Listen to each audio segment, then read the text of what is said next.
بسم اللہ الرحمن الرحیم۔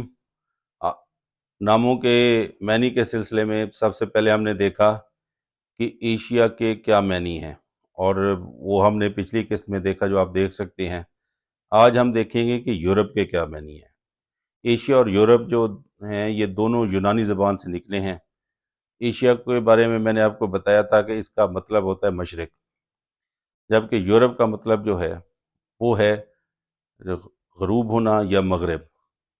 اگر ہم نقشہ دیکھیں تو یونان کے مشرق میں ترکی ہے، جس کو انہوں نے پہلے ایشیا کا نام دیا، بعد میں اس کو ایشیا مائنر کہا گیا، اور اس کے مغرب کے اندر یورپ کا علاقہ موجود ہے، اسی لیے اس کا نام انہوں نے یورپ رکھا۔